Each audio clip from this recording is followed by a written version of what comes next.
क्रियापदस्य सहचराः या पाठाचा आज आपण भाषाभ्यास पाहणार आहोत. प्रश्न पहिला बघा. अधोरेखितानां शब्दानां कारकं लिखत माध्यम भाषया अनुवादम कुरुतच. म्हणजे खाली दिलेल्या वाक्यांमधील ज्या शब्दांच्या खाली रेघ ओढलेली आहे त्या शब्दांचं कारक लिहायचं आहे आणि त्या पूर्ण वाक्याचा मराठीत अर्थ लिहायचा आहे. पहिलं वाक्य बघा. आदित्यः गीतं गायति. अर्थ काय होतो? आदित्य गाणे गातो. या शब्दामध्ये आदित्य हा कर्ता आहे. कर्ता नेहमी प्रथम विभक्तीत असतो म्हणून याचं कारक आहे कर्ता. दुसरं वाक्य बघा. बालकः उद्याने क्रीडन्ति. म्हणजेच मुले उद्यानात खेळत आहेत. या वाक्यामध्ये उद्याने हा शब्द सप्तमी विभक्तीमध्ये आहे आणि सप्तमी विभक्ती म्हटलं की कारक काय येतं? अधिकरणम. बालकः कुत्र क्रीडन्ति असा प्रश्न विचारला की उत्तर मिळतं बालकाः उद्याने क्रीडन्ति.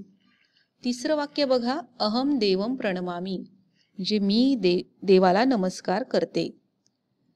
यामध्ये अहम हे प्रथमा विभक्तीत आहे. अहम हा कर्ता आहे म्हणजे अहमचं कारक आहे कर्ता. पुढचं वाक्य. त्वम छुरिकया फलम कर्तयसी. तू सुरीने फळ कापतेस. आता या वाक्यामध्ये छुरिकया हे काय झालं? साधन. त्वम केन फलम कर्तयसी. त्वम छुरिकया फलम कर्तयसी. छुरिका छुरिकया.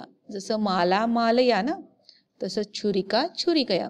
साधनाची म्हणजेच करणाची नेहमी तृतीय विभक्ती असते म्हणून छुरिकया याचं कारक आहे कर्णम.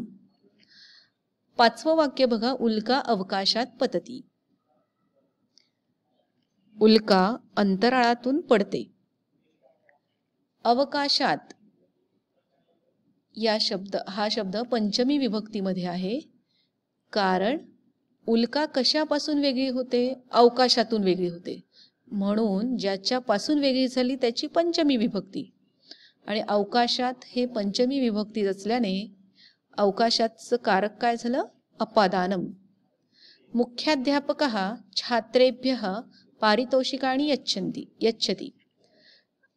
यामध्ये छात्रेभ्यः मुख्याध्यापक कोणाला पारितोषिक देतात? विद्यार्थ्यांना. म्हणजेच छात्रेभ्यः याची विभक्ती काय झाली? चतुर्थी विभक्ती म्हणून याचं कारक आहे संप्रदानम. मुख्याध्यापकः छात्रेभ्यः किम यच्छति. किमने प्रश्न विचारल्यावर आपल्याला पारितोषिकाणी हे उत्तर मिळतं म्हणून पारितोषिकाणी याचं कारक आहे कर्म आणि कर्म नेहमी द्वितीय विभक्तीत असते. सातवं वाक्य बघा. वयम चित्रपटम पश्यामः. वयम चित्रपटम पश्यामः. आम्ही चित्रपट पाहतो. चित्रपटम. वयम किम पश्यामः. उत्तर मिळतं चित्रपटम. चित्रपटम हे काय झालं? कर्म झालं आणि कर्माची नेहमी द्वितीय विभक्ती असते म्हणून चित्रपटम याचं कारक काय आहे? कर्म. पितामहः प्रभाते वृत्तपत्रम पठति.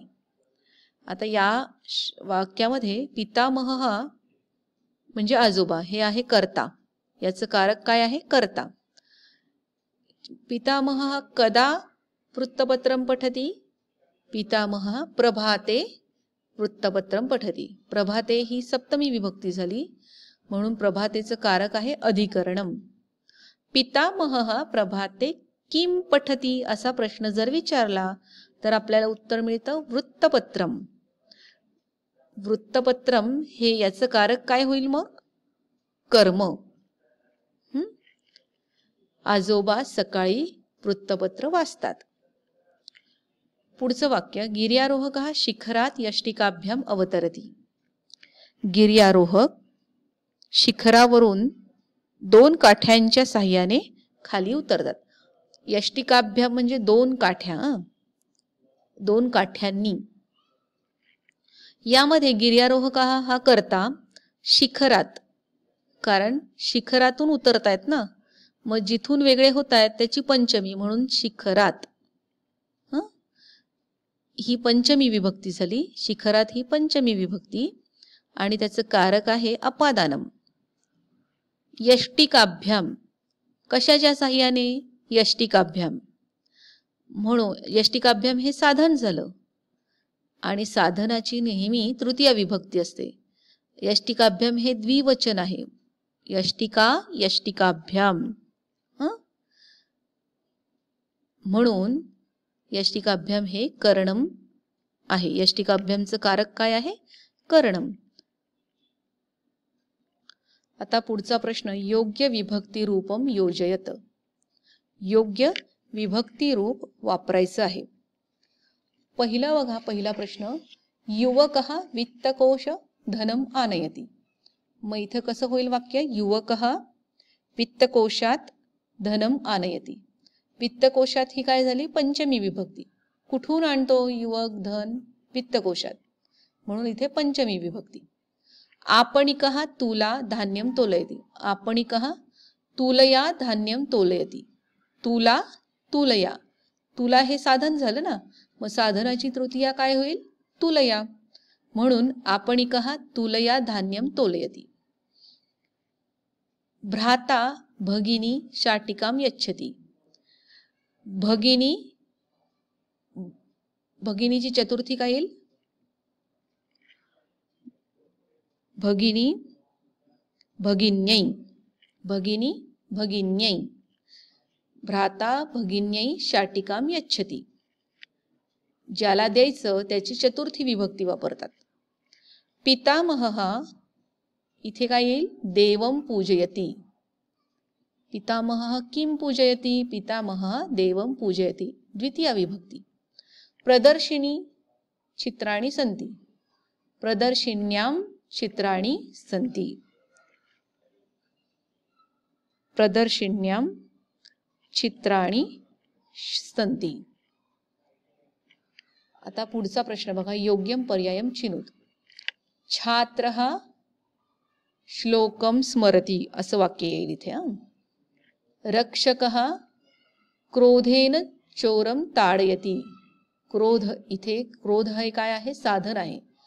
रक्षकः क्रोधेन चोरम ताडयति. शिक्षकः छात्रेभ्यः पुस्तकानि यच्छन्ति. ज्याला द्यायचं त्याची चतुर्थी, म्हणून छात्रेभ्य ही काय? चतुर्थी विभक्ती आहे. छात्रैहि ही चतुर्थी विभक्ती नाही. शिक्षकः छात्रेभ्यः पुस्तकानि यच्छति.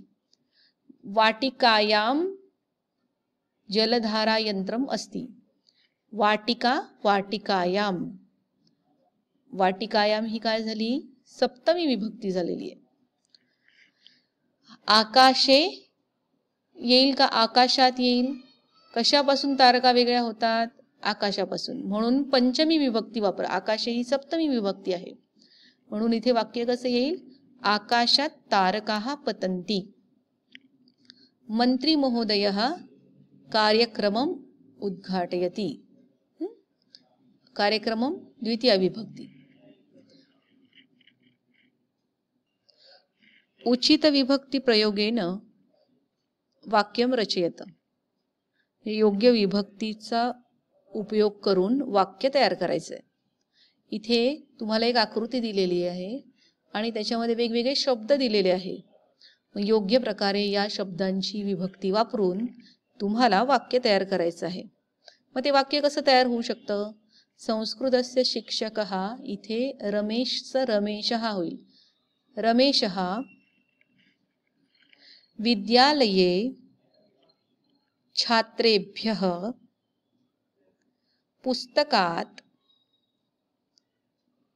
मधुर स्वरेण कथां कथयति. आता क्रियापद नेहमी शेवटीच असतं. संस्कृतस्य शिक्षकः रमेशः विद्यालये छात्रेभ्यः पुस्तकात मधुरस्वरेण कथाम कथयती. अशा प्रकारे हे वाक्य तयार होईल. तुम्हाला अजून वेगळ्या प्रकारे तयार करता येते का बघा. पुढचा प्रश्न. विभिन्न कारकाणाम उपयोगम कृत्वा यच्छति, ग्रथति, क्षिपति, पठति इत्यादीनां क्रियापदानां साहाय्येन दीर्घाणि वाक्यानि रचयत. वेगवेगळे कारक वापरून, वेगवेगळ्या कारकांचा उपयोग करून यच्छति म्हणजे देणे, ग्रथति म्हणजे ओवणे किंवा बांधणे, क्षिपति म्हणजे टाकणे, पठति म्हणजे वाचणे या क्रियापदांच्या साहाय्याने मोठ्यात मोठी वाक्ये तयार करा. प्रयत्न करा, तुम्हाला जमतंय का बघा.